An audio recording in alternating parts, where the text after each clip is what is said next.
Suppose it's all true, and you walk up to the pearly gates and you are confronted by God.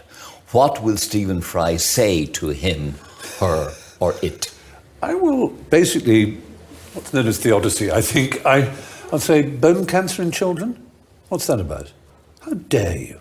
How dare you create a world in which there is such misery that is not our fault? It's not right. It's utterly, utterly evil. Why should I respect a capricious, mean-minded, stupid God who creates a world which is so full of injustice and pain? That's what I would say. And you think you're going to get in on No, that? but I wouldn't want to. I wouldn't want to get in on his terms. They're wrong. Now, if I died and it was Pluto, Hades, and if it was the 12 Greek gods, then I would have more truck with it, because the Greeks they didn't pretend not to be human in their appetites and in their capriciousness and in their unreasonableness. They didn't present themselves as being all-seeing, all-wise, all-kind, all-beneficent. Because the God who created this universe, if it was created by God, is quite clearly a maniac, utter maniac, totally selfish. We have to spend our life on our knees thanking him? What kind of God would do that? Yes, the world is very splendid, but it also has in it insects whose whole life cycle is to burrow into the eyes of children and make them blind. They eat outwards from the eyes. Why? Why did you do that to us? You could easily have made a creation in which that didn't exist. It is simply not acceptable. So, atheism is not just about not believing there's a God, but on the assumption that there is one. What kind of God is he? It's perfectly apparent that he is monstrous, utterly monstrous, and deserves no respect whatsoever. The moment you banish him, your life becomes simpler, purer, cleaner, more worth living in. Once again, a little wisdom from Stephen Fry, going all Marcion and Gnostic on Yaldi Baldi, or Saklas, or Samael, or Jehovah, or whatever you want to call the God of this world and the ruler of the establishment. And soon even more and better wisdom, as we have the titanic honor of being joined once again by Tobias Churton. This time to settle once and forever the issue of Gnosticism and sex. So much wisdom, so much Sophia here at Aeon Bite Gnostic Radio. The ultimate font of self-knowledge and the breaking down of every barrier hating angels placed over your divine spark. After all, when Carl Jung was presented the Gnostic gospel of truth, he famously said, "All my life I have been looking for the secrets of the psyche, and these people, the Gnostics, knew already." You're going to learn the same secrets the Gnostics discovered, my beloved true seekers, as we continue on this dark odyssey through the gnashing rocks of orthodoxy, all the way to the farthest shores of imagination.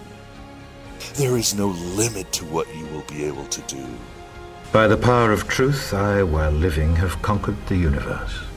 Welcome, you modern Gnostics, you lovers of the esoterica, and you Dionysian freethinkers. Welcome to the desert of the real.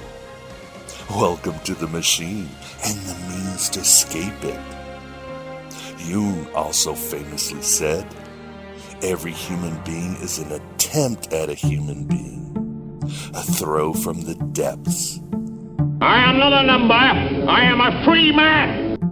From the depths, deeper we go and deeper we throw here at Aeon Bite Gnostic Radio. Broadcast at the virtual Alexandria, that state of mind where East meets West. Always through the God above God Dad Kim. More than attempting to be a human being, but higher than a god even. As the apocalypse of Adam promises, a living archetype, an eternal light bringer. On the way to discovering what we love, we will find everything we hate, everything that blocks our path to what we desire. Comfort will never be comfortable for those who seek what is not on the market. A systematic questioning of the idea of happiness. I am Abraxas, that terrible god above God as the ancients knew him. That unfinished God we're working together to manifest. Much like Baphomet, that god of the alchemists, the chaos magicians, and of your inner artists waiting to be unleashed and create better than the creator gods. And you are Abraxas too. I come to you in my meat machine incarnation of Miguel Connor, broadcasting from the lawful but frigid dystopia of Chicago, patiently awaiting for the beginning of the world. It's like God's vagina. What else can I say after 8 years of broadcasting, promoting this Gnostic renaissance, this revolution of the spirit and the mind, in the name of Hypatia of Alexandria and Simon Magus, as well as promoting the gospel of Bill Hicks and the hadith of Russell Brand? Not much, I would say, but we do get closer to discovering the secrets of the psyche. But I can certainly quote William Blake, also a patron saint of the show, who exemplifies what we are when he wrote, I must create a system or be enslaved by another man's. I will not reason and compare. My business is to create. No matter what anybody tells you, words and ideas can change the world. As mentioned, on this mid-September, the year of our Demiurge 2015, we are graced again by the sage and elegant Tobias Churton. He comes to discuss his new and pioneering book, Gnostic Mysteries of Sex, Sophia the Wild One, and Erotic Christianity. Tobias has incarnated at the virtual Alexandria in the past to discuss alchemy, the origins of Gnosticism, the Rosicrucians, John the Baptist, and other holy sacrilege. You can find these on iTunes, YouTube, or our archive of past shows. And you shouldn't miss a single one, or you'll make baby Gnostic Jesus cry. Dear tiny Jesus, your golden fleece diapers with your tiny little fat balled up fist pawing. He was a man. He had a beard. Look, I like the baby version the best. Do you hear me? Every Aeon Bite Gnostic radio show is overdue, and this is certainly no exception. As I mentioned in the interview with Tobias, we still live in a Hans Jonas Gnostic world, and certainly a Philip K. Dick general world. And thus sex and Gnosticism haven't really, well, had sex with each other. Our interviews with Robert Connor and Joanna Kujavi deal with the topic, somewhat. But now we go deeper into that vaginal canal of pure gnosis. Your spiritual uterus will be blown away by the research of Tobias, yet again. As I've mentioned before, Sophia is truly a trickster deity who goes on an erotic journey to break the chaos of mere being, down here in the Kenoma, or emptiness that is mundane reality. Ready your breakfast and eat hearty. For tonight, we dine in hell! For more information on Tobias, please visit, you got it, TobiasChurton.com. That is CHURTON for his last name. Outside of Stephen Heller or Andrew Phillips Smith, no one has crystallized and promoted the cause of the Gnostics more than Tobias in the last 20 years. The Gnostic ethos is more relevant than ever in a world where the archons tighten their corporate tentacles for one last blinding of humanity. Let me tell you why you're here. You're here because you know something. What you know you can't explain, but you feel it. You felt it your entire life, that there's something wrong with the world. You don't know what it is, but it's there, like a splinter in your mind, driving you mad. Please support Aeon Byte Gnostic Radio in any way you can. A few shekels here and there. Join my Patreon campaign. Buy some of my reality-dispending, mind-expanding books like Voices of Gnosticism, Stargazer, or The Executioner's Daughter. Subscribe to our archive of past shows. Your continued support keeps this red pill cafeteria open. I should mention again that I am an Amazon.com affiliate. So any books you order from the GodAboveGod.com grant me a kickback. In fact, if you order anything, whether it's clothes, appliances, or sex toys, click through the site first and I will get a kickback from that as well. Even if you don't order anything advertised on the site, the GodAboveGod.com. We're going to build vast futures of light here at the virtual Alexandria. Do so many wonders together. I just know it. I just know it. Hypnotize angels since the day you were born. Hypnotize angels since the day you were born. No more. I will be with you every step of the way on your tantric journey as we couple with Sophia once and for all. Much appreciation to you infernal troubadours who support this orgy of mystic knowledge on a weekly basis. If we have souls, they are made of the love we share, undimmed by time, unbound by death. Let us end with the likewise sage and elegant words of David Brackey from his excellent book, The Gnostics, on who the Gnostics were. And you will see it all ties in very well with our interview with Tobias Churton.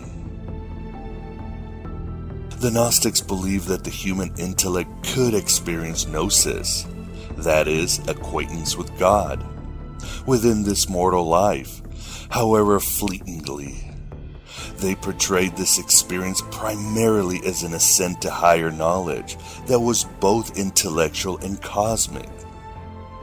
Intellectually, the Gnostic could ascend by contemplating increasingly abstract levels of existence, starting by understanding one's own existence and that of other lower divine beings, advancing to the contemplation of higher aeons. Cosmically, Gnostic texts portray the intellect of human heroes as leaving their bodies and journeying upward through the heavenly realms, guided and instructed by angels or other heavenly beings. Write your own gospel, live your own myth. Ready to understand the secrets of the psyche? Led us to the interview with Tobias Churton on his book, Gnostic Mysteries of Sex.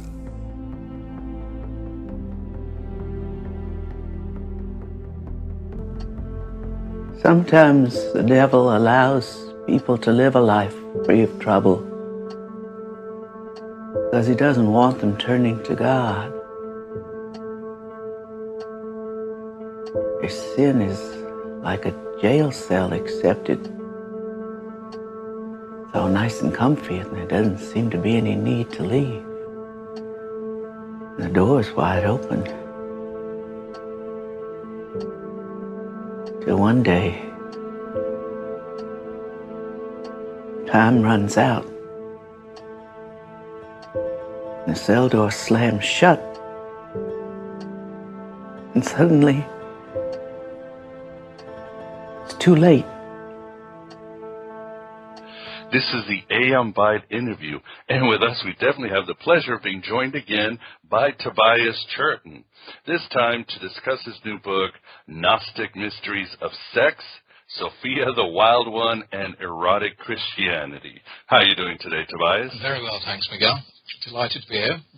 Always a pleasure having you back to see what barriers we can break down.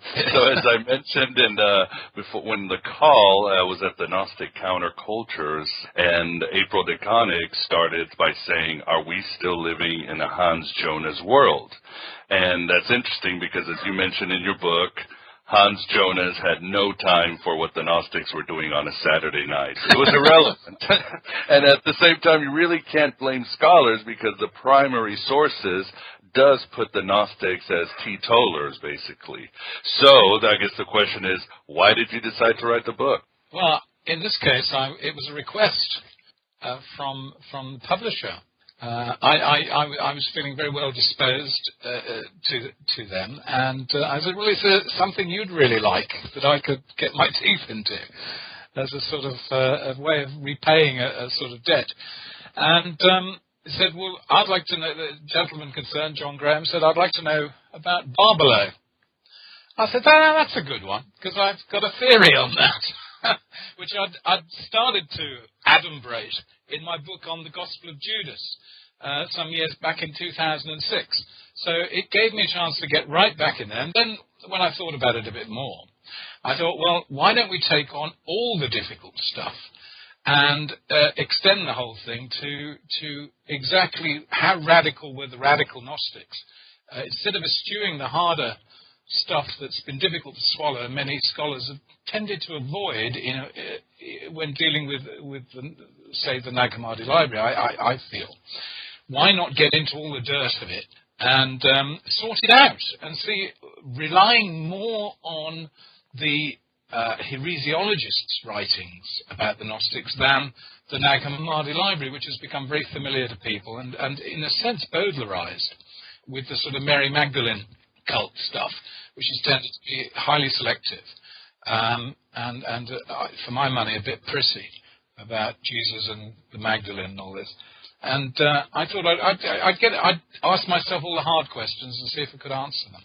Your book has a lot of insights, and one of the interesting insights, which I found intriguing, is that, as you mentioned, the Ankritite movement really, let's say, blew up in the 2nd century. And, of course, all those in Christendom and Judaism started adopting this sort of no sex, no nothing. But the Gnostics, as you can see in the 1st century, or even before, were probably the sort of curious, deconstructing type.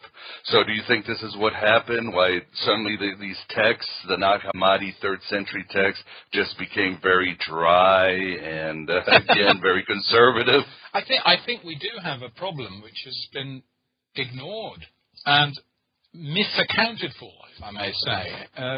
There is a real disparity between the points of view of Irenaeus, Hippolytus, Epiphanius, and Clement of Alexandria and Tertullian, who are all Orthodox Christian writers, broadly Orthodox. They have the differences. But they tend to focus on the sexual shenanigans associated with the Gnostics and condemn them accordingly.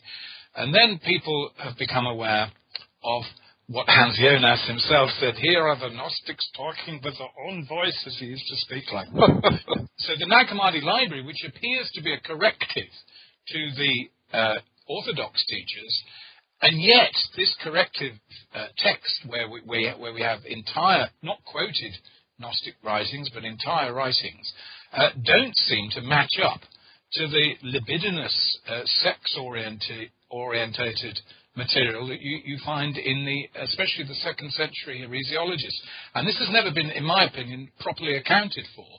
In fact, it's tended to make people think that the Christian Orthodox people writing about Gnostics didn't really know what they were writing about, were deliberately trying to paint them black. And so the sexual material has, in a sense, been almost discounted as if it was just mud being thrown at them.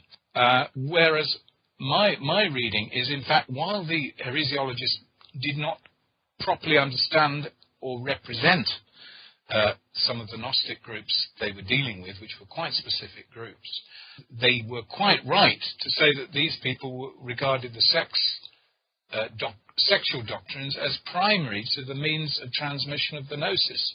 Whereas by the late 3rd century, we have Gnostic writings which, at least on the surface, appear to be quite puritanical. And some of them are definitely Ankritite, which we ought to tell our audience, if they don't know, means those who restrain themselves. Ankritite comes from an expression to restrain oneself. In other words, who abstain from sex. And if we think of the original monks out in the desert, they separating themselves from society, from family, from women, and parts of themselves, if they could keep their hands off. And so that aspect we do find in some of the Nag Hammadi Gnostic writings, like the Gospel of Thomas the Contender, which is very strong on avoiding filth. And filth is pretty much to the author of that Gnostic writing as it would be to Epiphanius, who regards all Gnostics as wallowing in filth, and that their archangel Sophia is nothing more than a filthy tart, which is a reflection on them. So how do we account for this difference? Well, it could be, I'm suggesting, that this encrotite reaction that comes in Orthodoxy as well, much more strongly in the late 2nd, 3rd century, that in fact it affected all Christian groups of whatever hue, and they were all influenced by a sort of puritanical reaction. And why this came about, one can speculate, whether it was due to the failure of apocalyptic hopes, that there was a sort of tremor, or just a sort of moral disgust, or just it seemed like a new idea. Maybe they thought, this is really what it's all about. We've got to, if we can cut off our contact with nature as much as possible and get off the cycle of birth and rebirth, then perhaps we'll get closer to the kingdom of heaven. And it's one of those sort of half-truths that can and because it's relatively easy to practice, I don't mean for very long, but it's a bit like giving up alcohol for 48 hours, or okay, I gave it up for a week, but could I give it up for the rest of my life? Well, if you embrace the encrotism, you're going to have to give it up forever. That's it. But, of course, that gives you the satisfaction that you know you're on the right path. Puritanism gives its own immediate rewards. You're going to feel very different afterwards, so you're getting an automatic kickback of sort of a feeling of specialhood. I have embraced the path of purity. I feel a lot better for it, you know.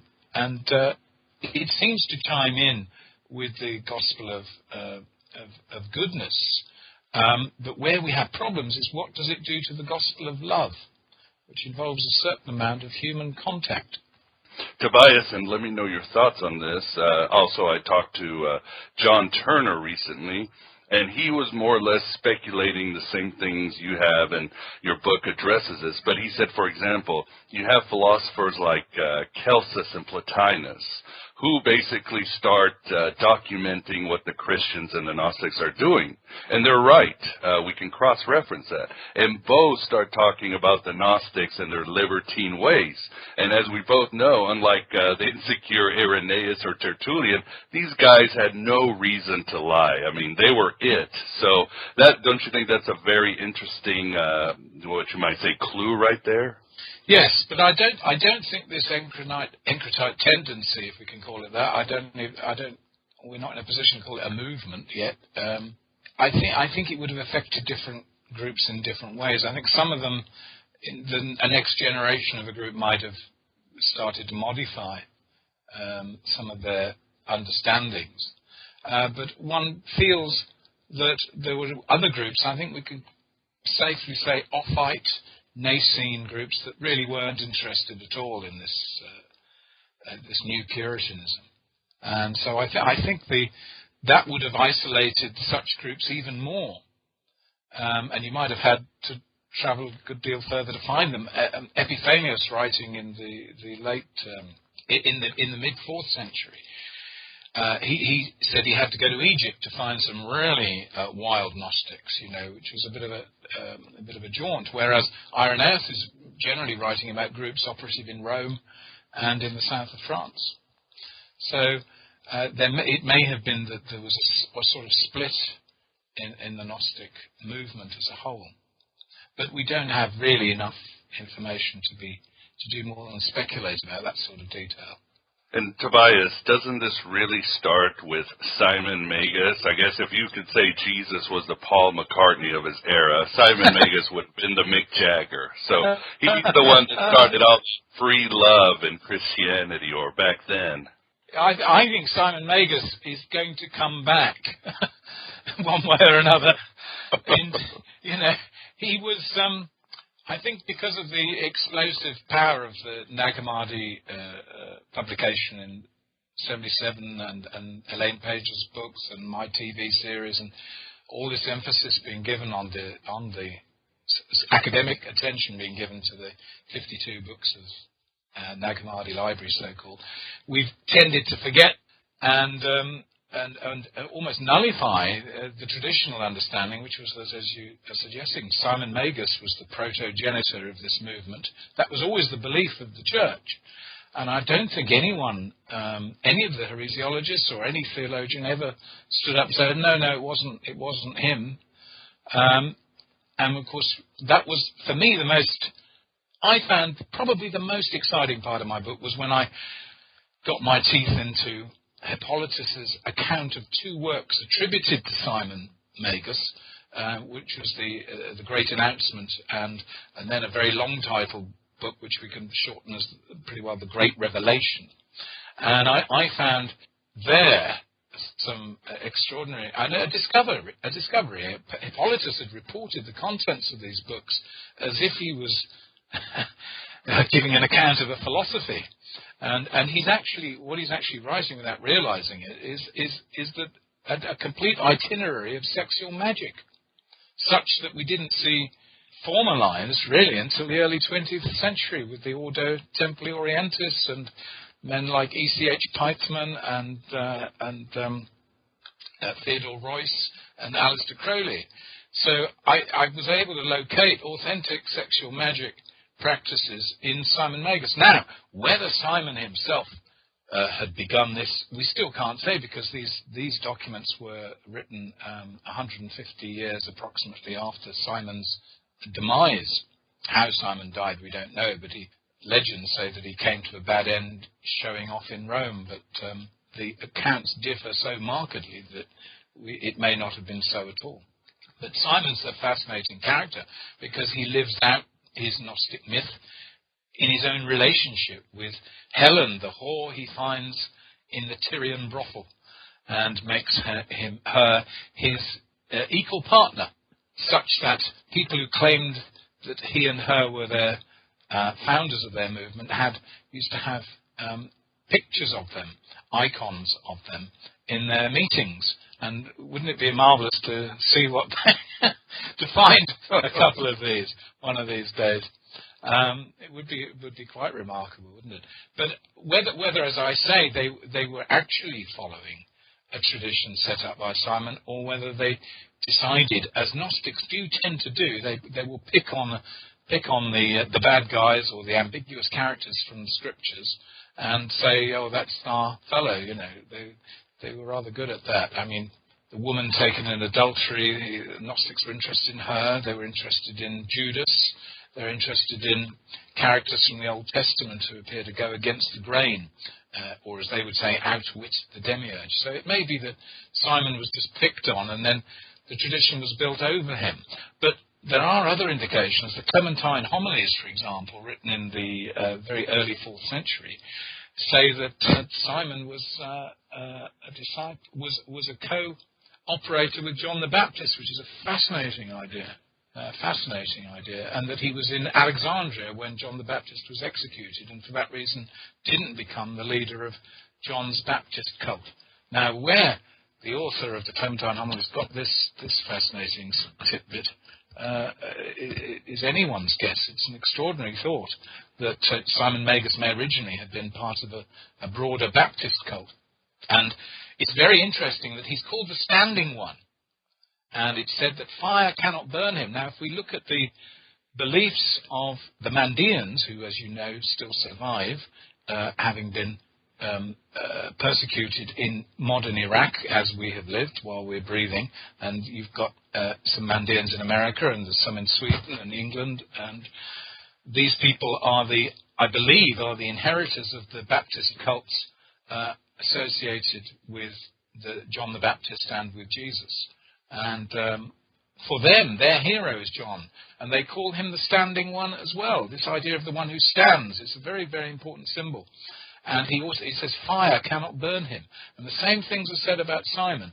And I think this is very significant. So now I don't think any of the heresiologists would want people to have thought. By heresiologists, in case you wonder what I mean those Orthodox theologians who wrote against Gnostics, as opposed to heresiarchs, who are the people who were founder fathers of Gnostic schools.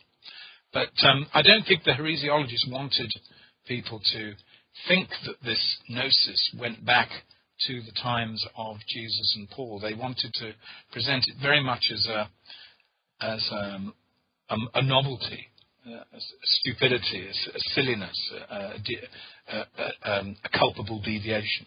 But I find Simon, with time, tremendously interesting. And if he did set up groups, and he did have this relationship with Alexandria, it does make a lot of sense. We should also remember he was a Samaritan, and this is so important to understand that it's very often forgotten, if known at all, that the Samaritan traditions were different to the traditions of the apostles. And we've all heard of the Good Samaritan, and the Good Samaritans tended to make us not realize that, in fact, as far as Judeans were concerned, they were bad Samaritans, and they had their own slight differences with the Mosaic writings, different versions of them. And of course they believed that Mount Gerizim in Samaria was the holy mountain. Now, the idea of a Gnostic formulation coming from that quarter is a fascinating one. I love how in your book you mention the Silver Chalice, and of all people it would be Jack Palance to play Simon Magus. It's perfect, don't you think? He was a very athletic Simon Magus. Have you seen the film? I've watched bits and pieces. In fact, last night I watched the ending when he falls and everything. It's great. Ellen's beautiful. It's great. He's dressed like Anthony LaVey, and he's got this cool accent. It's a wonderful. I got to watch the whole thing again. Paul Newman, I believe, disowned it. It was regarded as with discretion. But there are aspects of that film, and as long as you don't, perhaps.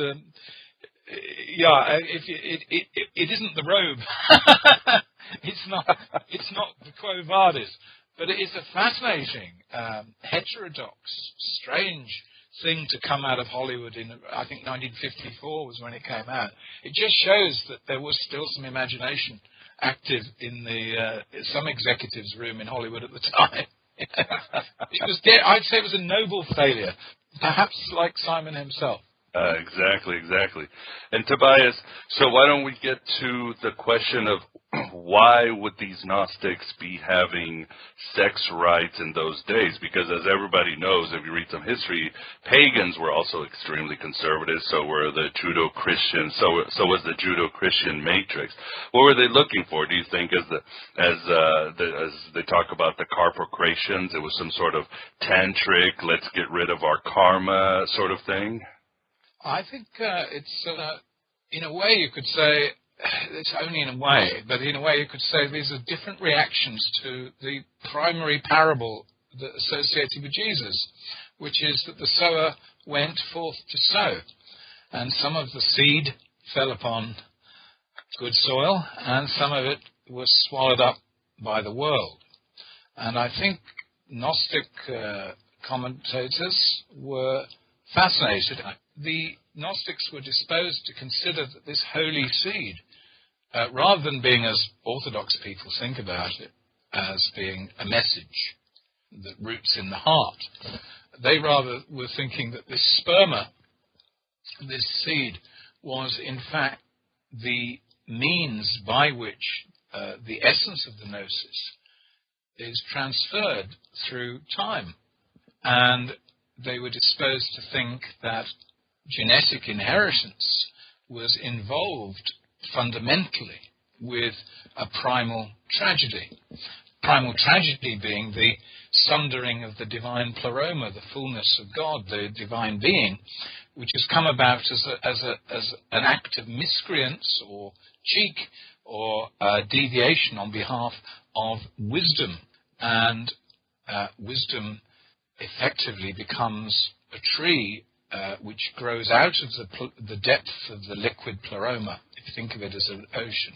and extends then down into the material realms, and it's a kind of separate tree.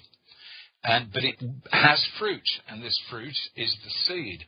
And so Gnostics, the very different groups of Gnostics were fascinated by what they've got to do with this seed, and how can they accomplish what Valentinians call the apolytrosis, or the redemption of the seed.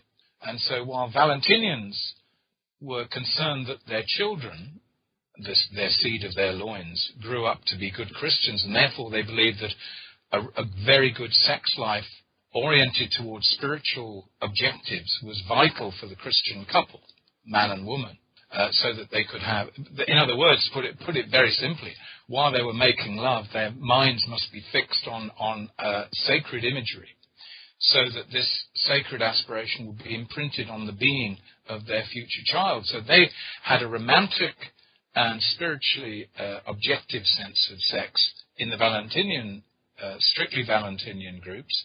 But then, of course, you get the other groups, the Gnostics and the Sethians, and for them, seed, especially if it's been generated through sacred rites, as they saw, itself becomes a sacred and sacramental substance, which has to be redeemed, as they said. They called it the lost sheep. The lost sheep is the seed that has to be redeemed, has to be taken back through a Eucharistic rite and brought back to the pleroma through the being of the Gnostic. Now, obviously, if you believe that and you practice it, you feel that it's a good thing you're doing. To an outsider, and this is what Epiphanius and others said, this is just an excuse for an orgy. And so you've got the perception of the outside groups looking at probably cults they had very little to do with. And just saying, well, they're just sex maniacs, and not only are they sex maniacs, but they're actually, they think they're better than us. And eating dead babies. Well, that was one accusation in Epiphanius, who says he met a group in Egypt around 300, roughly, AD, who rather than abort children, they actually said that they ate them, which is pretty horrendous. Did it happen? Well, we don't know. Certainly that's the only account of it. And Epiphanius is very extreme in his condemnations. One might suspect it's either a misinterpretation or indeed there was something very odd going on.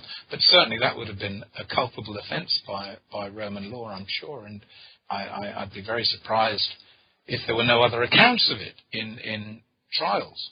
So, because it would have been seen, I'm sure, as a form of witchcraft. And the perpetrators under Roman law would have been imprisoned or executed. So it seems an odd thing to be there. But that's the only account of that. Generally, the ingestion of sperm and vaginal fluids was regarded sacramentally. The idea was to heal, was it the healing of the passions of matter? Man and woman, the Gospel of Philip is absolutely clear that death comes into the world only when Eve leaves Adam. So there is no death in the original Adam. He's an eternal being. The eternal Adam is a heavenly image. The earthly Adam, once he divides in the objective material world, once he is divided into male and female, Adam and Eve, at that point, death enters the world. Therefore, to return to the kingdom of heaven, to return to eternal life, it was regarded as necessary to pre-symbolize the return of the man and the woman as one. And obviously, the most obvious image and practice to embody that would be a sacred sexual act, or an act of sex regarded as sacred anyway. This, we can say, was a system open to abuse, as indeed is every system. But the heresiologists definitely tried to paint their Gnostics as double-talking, cynical, corrupt people who were just latched onto a lot of hooey so they could have, as it were, the best of both worlds. Short of a time machine, I can't come and tell you who's correct, or were some sincere or not. We have a very puritanical idea of Christianity. That's the one that's dominated. And so from our cultural point of view, we are suspicious. We're also highly cynical, and we probably don't believe that something like sacramental sex is really possible, unless we dress up in sort of tantric costume and convince ourselves that it's really all yoga or something. And that's the other point too, Tobias. What about the idea? I don't know if it was Epiphanius or Clement of Alexandria who said he quoted the Gospel of Luke, this passage which says, "You will not be released until you have paid the last penny." Basically saying they were trying to get rid of their karma, like you said, the Tantric Hindus and the Frankian Kabbalists. They were just trying to get sick of this world and get rid of all the dead weight. Well, that's really more goes with the Carpocrates view, which is that you had to exhaust all the possibilities before the soul could be ultimately released from the prison of the world. And the pneuma was indifferent to all that. The divine pneuma, the divine spirit, can go through all these things, but it is not touched by them. It's impassible, whereas the soul has the imprint of acts committed upon it. And it was a general Gnostic belief that in the final return of the spirit to the pleroma, to the fullness of God, at the end of the material creation, that the soul would be left behind, a bit like a rocket that divests itself of its initial stages. It's only the pneuma that can inherit the kingdom. So you could say that the psyche has to be shagged out. To use a sort of mixed metaphor, there it can be discarded through. I don't know about karma. I don't think we should start bringing in Hindu or Brahmin philosophy here, because the idea of karma was not something that we know was being hawked around at this point. Also, Tantra comes after the Gnostics, and my contention would be that the origin of Tantra lies in Gnostic practices that go east, because while if those who've studied the Tantric manuscripts are not aware of Tantric manuscripts at the 1st century AD, or CE as we sometimes say today. So I don't know, I wouldn't say about the karma business, but certainly you could work off your materiality through becoming self-disgusted through repetition. It's a pretty interesting theory, and many have practiced it through time. I think Aleister Crowley called it redemption by sin. By coming to get an objective view of one's waywardness, all you've got to do is practice it. Now, you could say, well, shouldn't they murder people then? Well, the interesting thing is Carpocrates would probably have said, and I think there's a reference to this in Irenaeus' writings, that, well, if you don't want to murder people, it's because you may have done it in a previous life, so you've actually got over that. Because the Carpocratians do believe that the metempsychosis, that the psyche comes back into the world until it's purified. But that's specific to Carpocrates, who was regarded as probably the most libertine of the libertine philosophers. But he would say, this isn't libertinism at all. I'm not saying you should do all these things because you enjoy them. I'm saying it doesn't matter whether you enjoy them or not. You're going to have to get it out of your system before you can recognize the infinite superiority of the spiritual perception. Was Carpocrates a spiritually perceiving man? Again, I not having met the gentleman, I don't know.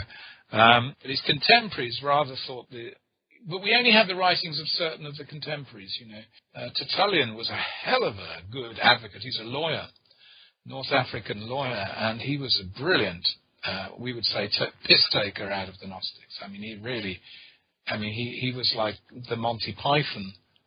He had that level of humour against the Gnostics, and he's fun to read, and people never read the Orthodox writers. They think the Orthodox writers are boring, but they're not. Irenaeus and Tertullian are actually superb advocates of the Orthodox point of view. I mean, I'm sure the Vatican would love today to have a Tertullian on its side in the sacred congregation, the doctrine of the faith, because they reduced the Gnostics through ridicule. and they must have been very effective at this. May even be an account of why some Gnostic groups became more encrotite. Who knows? However, this business about encrotite, there's another side to this. If you study some of the Nag Hammadi books a bit more closely and more carefully, you'll realize that even in the Gospel of Philip, which is usually called a Valentinian work, it's pretty hot on the sex stuff if you start to look at what's really being said in it. And even the Gospel of Thomas, which is regarded as often as the innocent of the Nag Hammadi library. I mean, almost like what's it doing there? It's not really Gnostic. Well, as you'll see from my book, the Gospel of Thomas is a deeply heretical work with some very, very extreme Gnostic positions built into it. Perhaps it was the case that the Gnostic writers had just got more adept at symbolizing their deepest practices in much more highfalutin language, and that if the scholar had a bit more of a dirty mind, if I may say, and could actually read between the lines a bit more, you'd realize that these apparently rather hermetic Gnostic works are actually are the outer casing of some very, you might say, extreme practices. Tobias, it all really begins in the Gnostic myths with Sophia, and her tale might seem just another teaching tool, but I remember reading Iano Kuliano's Tree of Gnosis, and he calls Sophia a central being. And I was like, what is he talking about? But in a way, she is very central because she does experience with her senses all the chaos of matter and has to go through with it. So it begins with Sophia, does it not? Well, yes and no. I mean, in some texts, Sophia is the daughter of Barbelo. In other texts, Sophia, I've always called her Sophia, you're calling her Sophia, we're going to get very confused. But in other texts, she's identified with Barbelo. And Barbelo can be female, male, or male-female, or there's even a male Barbelon as well. But generally androgynous. Now, Sophia tends to be regarded as 100% feminine. But, of course, the spirit, the seed, is masculo-feminine. And it is in fact because of her femininity, as you know from the mythology, that she wants to create without the male element, in fact, that the universe is distorted in its formation. Makes sense. And another very interesting point about your book, and I enjoyed your whole book, but I enjoyed this passage because I've had Dylan Burns, and you had a discussion with him, and that is on the fascinating origins of the name Barbelo. Could you tell us about that, Tobias? Yes, I don't want to give the entire book away. Oh, there's so much. There is so much. Right. Briefly speaking, my contention is that the name Barbelo comes from the Greek word barbalus, barbalus, which means a wild peach tree. And this fits the bill so amazingly that when you go through my arguments for it in the book, you will just wonder why nobody thought of it before. The traditional explanations of Barbelo just seem irrelevant. I argue the case. I prove without any question of a shadow of a doubt that gnosis in the Gnostic gnosis itself is a tree, and that, as Hippolytus himself notes, the archangels were seen as trees, and so we talk about trees, branches, fruit extending down to the earth. And you will remember those lines from the Nag Hammadi library, to remember your root, which is I, the merciful one. You know, in the Apocryphon of John, at the end, Sophia, Barbelo rather, actually goes down the tree to earth, to Jesus, into Jesus' body on the third day, and wakens him up. So the moment that Jesus is resurrected, it's because he hears the voice of the mother. You remember the gospel, who is my mother, says Jesus in Matthew, and you have the dialogue in John on the cross about the nature of the mother. Who is Jesus' mother? Well, the Gnostics were clear. Christ's mother is Barbelo, and she comes down the tree into Jesus' body, wakes him up, and then remembers his root, which is I, the merciful one, and thus he is able to return up the wood. You've got to think of this wood thing. Again, it's a very important Gnostic symbol, the wood of the tree. He goes back, as it were, as sap, the living spirit of this symbolic tree.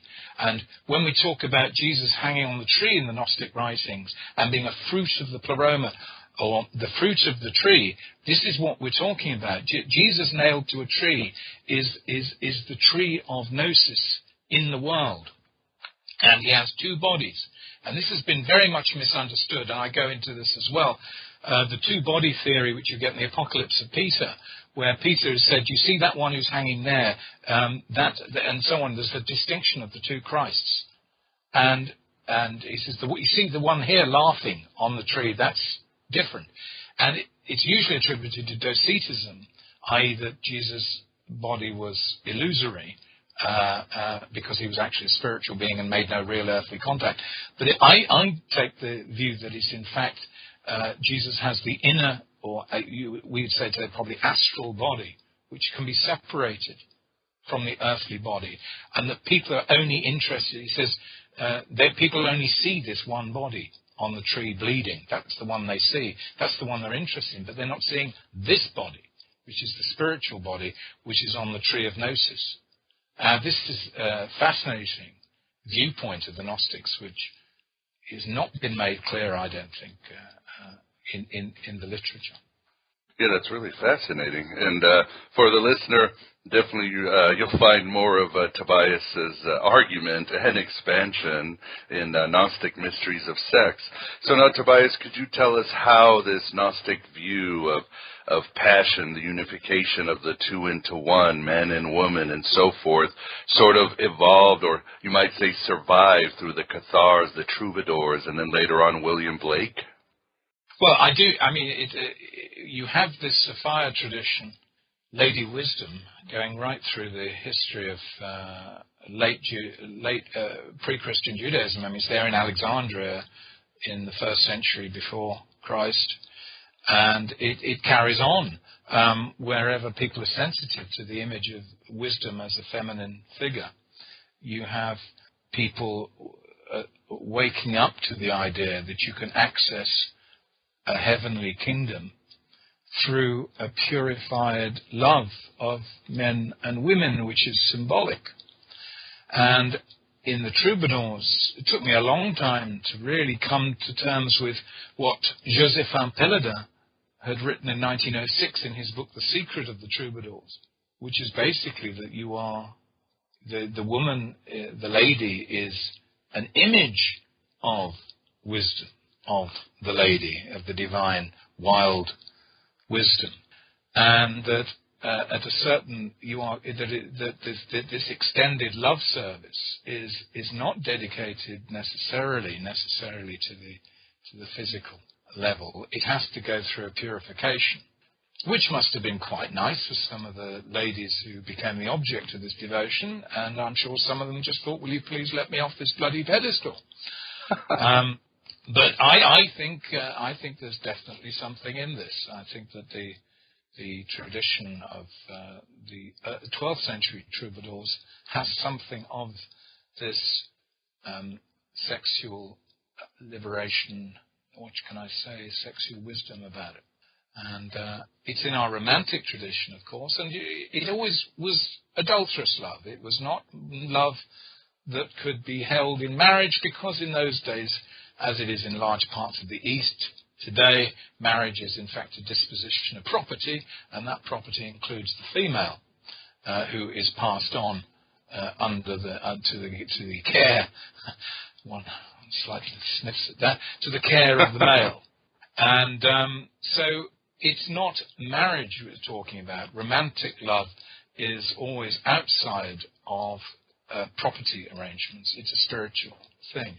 Now, the highest level of romantic love in Western culture is this sort of spiritual bond, which can be expressed ecstatically through lovemaking, and certainly was among the Troubadours. They called it gilding the gold.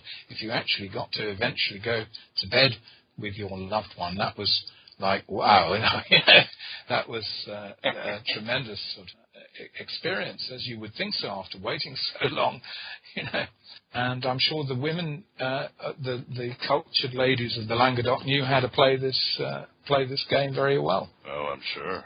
And I think we can play this game today, and it's there. I certainly, however idealistic and to materialistic viewpoint crazy this is, I still much say I prefer romantic love to hump and grind and Hollywood millionaires meet your little, she's only after my money. No, it's not. It's your body she wants. Oh, that's great. It would be so, what you desperately want is these people to take their bloody makeup off and become spiritually minded people, where they might find that their bodies had greater powers of expression and the sex would be vastly improved from the kind of the brief relief of contemporary physical sex. So sex can be transmuted into a spiritual exaltation. That's the promise of the book. I would love to lift sexuality from the gutter of modern life, but that's an old desire of many romantics, and perhaps will remain a rarity. But we must hold up the standard, I think. Yes. And tell us a little bit about how this ties into William Blake and his work. William Blake believed, he said in his book, The Marriage of Heaven and Hell, written around 1793, which was written in the wake of the American Revolution, or as I might call it, the American Rebellion, and the French Revolution, or Reign of Terror. And he thought these were harbingers of a greater spiritual apocalypse to come. And he says one of the signs of the new age will be the refinement of sensual enjoyment. So he regarded that the rediscovery of the wonder and spiritual characteristic of sexuality between human beings would be one of the discoveries of this outpouring of a liberated spirit. So the sexual doctrine he's put into a riddle in his very long 100-plate poem, Jerusalem, which starts with the riddle, I give you the end of a golden string. Now, wind it into a ball. It will lead you in at heaven's gate, built in Jerusalem's wall. What does this mean? Read chapter 12, I think it is, of the book, where I decode and decipher the meaning of this riddle about the golden string and the golden ball that will lead you in at heaven's gate built in Jerusalem's wall. It's a sign of a better, more of an exalted consciousness that can be reached through a refinement of our sensual existence. Blake believed that was sort of on its way. You have intimations of this right through the 19th century and with the symbolist movement. Unfortunately, in the last 100 years, we've had 2 world wars and then a succession of catastrophes. And we're still reeling. Is it the Kunderbuffer, as Gurdjieff would say? Are we subconsciously fighting the emergence of this of a better world, or is it basic human nature? Is it the reign of the Hillic consciousness, the materialist grand guignol? Has the Hillic consciousness actually won the battle? In fact, has the spiritual consciousness been actively suppressed through the power of money, temptation, the body, fear, oppression, and all the archontic stuff that I know you're more aware of than most? Oh yeah. But as I can still laugh about it, I presume there is still a tree heading all the way into the Bythos, and which still extends to earth if we will but take the fruit. Well said, and it should be noted that Simon Magus also spoke of the root and the tree in his writings, and drawing to our times, I think in the exegesis, Philip K. Dick does say Simon Magus lives, so let's hope he's still living, or he's coming back as we both want. Do you know, it's funny you should say that, because I didn't know about the Philip Dick business, but about 15 years ago, is it? 10 years ago. Hang on, let me. Oh no, it's 20 years ago. I wrote a movie script with Columba Powell, the son of Michael Powell. I don't know if you've ever seen any Powell and Pressburger movies, like The Red Shoes or Matter of Life and Death. Great. No, I haven't. Great British films of the 40s and 50s. Anyway, he's a wonderful director. You've never seen Peeping Tom, even? No, I haven't had a chance, no. Oh, my goodness, you're culturally backward over there. I guess I better get on it.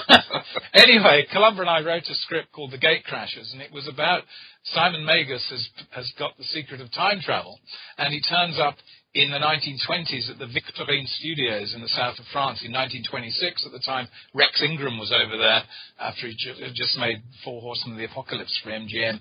And he turns up and meets an eccentric blue movie director, Englishman, working in France called Basil Pantagruel. And he persuades him that this new thing, films, was really, being thrown away. Why didn't you do a real film? And Basil says, well, what have you got in mind? He says, well, let's go and film the resurrection. And beautiful. The story it starts with this premise, that they go back in time with a wonderful movie camera and set it up outside the empty tomb. Well, it's not empty at the time. And what happens afterwards is the story. And it would have been one wonderful, wonderful movie. And it was a comedy. It was very a wonderful tongue-in-cheek element. But there was Simon Magus, anyway, living and having dialogue. And he just regarded Jesus as his rival. So they had this kind of almost friendly rivalry on a metaphysical level. And I think where did that come from, So I did feel, all the heresiology said, well, Simon Magus was finished off in Rome. He was a bad boy. He started all this nonsense. He's made half the Christian church heretical. Obviously Satan's spawn, and clearly bad news. And yet it seems to me that he perhaps never did die. Maybe he was the standing one of the standing ones, and a man of fire. It depends on your point of view.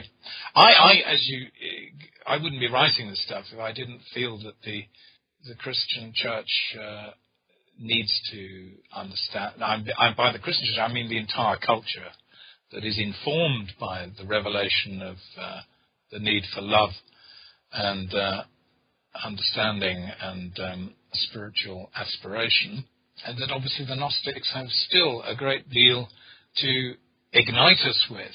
But obviously one is also aware that the old enemy never sleeps. Never. The adversary is always there. And Tobias, this is a question I've asked many of our past guests, and I don't think I've asked you about it, and it's a bit, you might say, peripheral, but there seems to be more or less a movement to, you might say, get rid of the term Gnosticism. Karen King is obviously one of the bigger proponents, and as I mentioned, I talked to Dylan Burns, and he was completely against it for his reasons.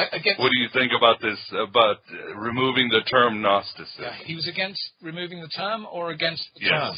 No, he wants the term to stay. He feels it is useful. I think so.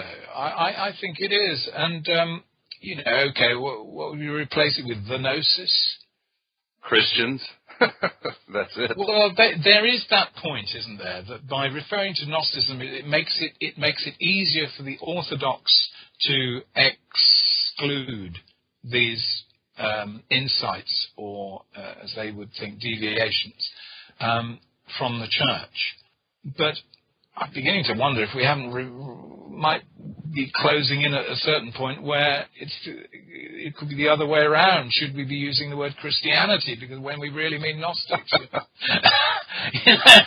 well, the Clement and Irenaeus thought they had the Gnosis. They wanted that Gnosis too. They wanted, but of course it was the Gnosis falsely so called, as Irenaeus calls it. They weren't against the word Gnosis. It was the fact that they thought that the Gnostic teachers were promulgating an ersatz or perverted version of it. For them, the Gnosis was the recognition of a secret held through time, which was that mankind was going to be delivered from evil through the cross, which would trap the prince of this world.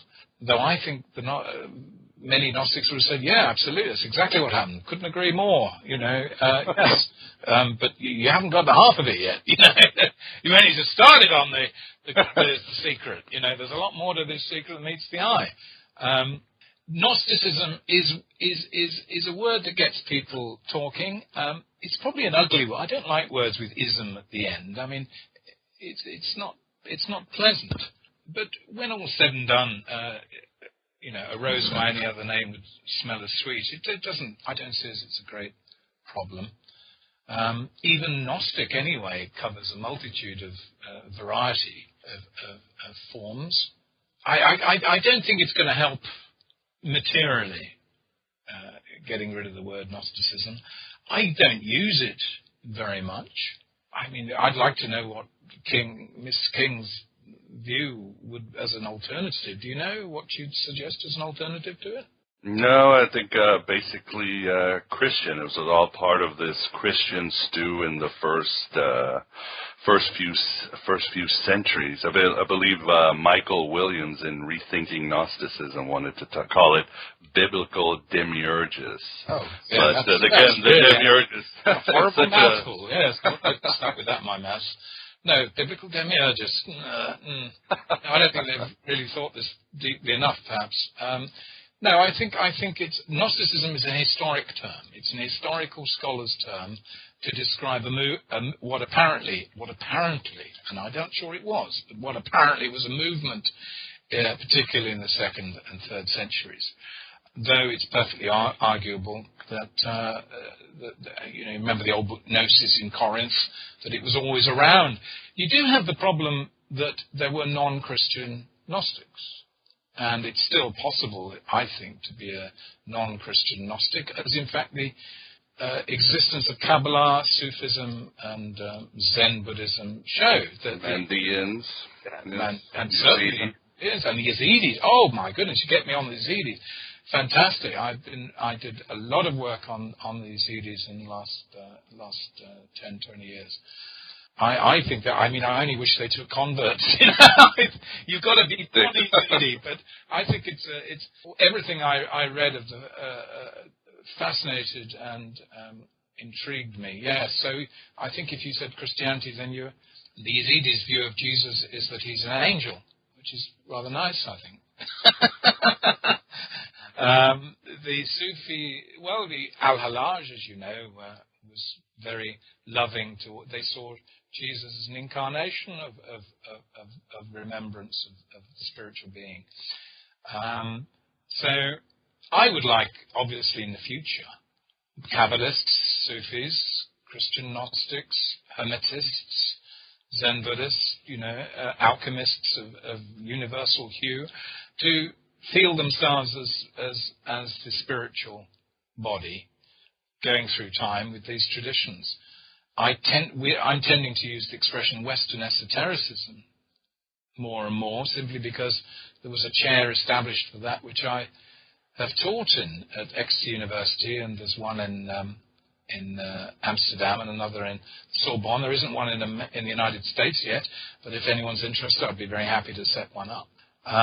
Western esotericism, it gives you a broader basis, because then you can include the Gnostic tradition with alchemy, Catharism, Renaissance Hermetism, William Blake, Theosophy, and magic, and Thelema, and all these things, and we can see how they all are picking up on different parts of this great underground stream. So Gnosticism, in a way, is just part of that. It's part of that development. You can't undo it. It's how do you define Gnosticism? Well, it's been defined for you. Gnosticism means a early Christian movement, but most of us would now understand that that's only a very small part of the story. So it can't be the word you would use for the whole thing. And Gnostic is sort of almost a term of abuse anyway. I think they were, Gnostikoi was probably that there was only one group, I think, of Nicene Sethian type that explicitly called themselves the Gnostikoi, according to heresiologists anyway. So even the Gnostics, can you use that because of the variant interpretations? I think you can. I think this whole idea of spiritual knowledge is what we're talking about. It's traditions of spiritual knowledge. It's esoteric knowledge. If you called it esoteric Christianity, you're sometimes beyond the ball there. But as I say, it's not exclusively. It doesn't require. I called my other book Gnostic Philosophy to get over this thing, because Jonas wrote a book called The Gnostic Religion. And what I wanted to say was actually you can distill from all these Gnostic religious movements what I call the Gnostic philosophy. And when you look at it as philosophy rather than religion, it becomes much more mutable as a concept, and you can then incorporate more things with it. I mean, some people said, what's Jimi Hendrix doing in Gnostic philosophy? I said, well, ask him. he said things which place him in that sensibility, you know, and presumably had he lived, my guess is it would have deepened and broadened. And when he'd realized he didn't have to be a pop musician anymore, he could just go off with an orchestra, we would have had some new Gnostic symphonies, I dare say. Oh, yeah. John Lennon was certainly heading, I think, more in the Gnostic direction. I think that was one of the many aspects, apart from all the terrible personal aspects, but one of the tragedies was we lost the budding Gnostic philosophy. He was on the verge of becoming, it seems to me. I think he'd have had some very interesting things to say to the world, which we unfortunately, you'll have to read my books to find out. And they're all very good books, and I have read them all. I think that's all the time we have today, Tobias. I'd like to thank you very much for coming back on AM by Gnostic Radio and discussing your book, Gnostic Mysteries of Sex, Sophia the Wild One, and Erotic Christianity. And yes, Simon Magus lives. Yeah.